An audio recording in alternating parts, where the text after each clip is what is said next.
আজ ছিল শ্রাবণ মাসের শেষ সোমবার, বাবার আরেকটা দিন।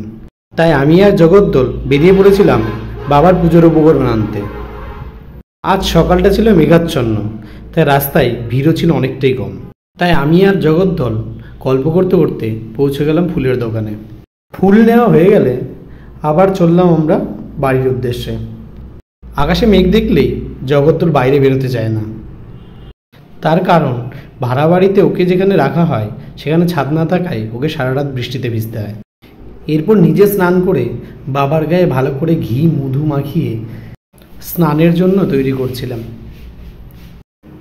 আমি বাড়িতে খুব কমই পুজো দিয়ে থাকি, কিন্তু আজ দিনটা ছিল আলাদা।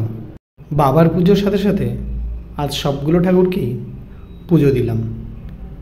এরপর বাবার মাথায় দুধ ঢেলে চন্দন ঘষে প্রত্যেকটা ঠাকুরের কপালে তিলক কেটে দিলাম। ভাগ্যটা সত্যি সুপ্রসন্ন ছিল। বাবার শ্রাবণ মাসের 4-4টে সোমবার খুব নিষ্ঠার সঙ্গে বছর পালন করলাম। এখন যাকে দেখছো, এ আজ থেকে আমাদের বাড়ির নতুন অতিথি। বাবার দিনে আজ তাকেও বরণ করে নেওয়া হলো। মহাদেবের কৃপায় আজ সকাল থেকে দিনটি বেশ ভালোই কাটছে। এরপর বাবার মাথায় গঙ্গা জল ঢেলে বাবাকে ভালো করে স্নান করিয়ে ছোট বাচ্চার মতো করে মুছে দেওয়া হচ্ছিল। পিতৃস্নেহ হয়তো এগিয়েই বলে।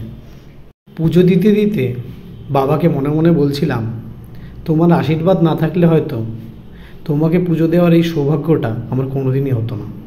পুজো শেষ করে জগদ্দলের অনিচ্ছা সত্ত্বেও ওকে নিয়ে আবার বেরিয়ে পড়লাম অফিসের উদ্দেশ্যে।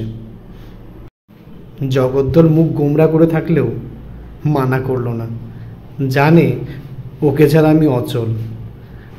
ওর অফিসে পৌঁছে সিঁড়ি দিয়ে অফিসের দিকে চললাম। আর তোমরা চ্যানেলটিকে লাইক শেয়ার আর সাবস্ক্রাইব করে দাও।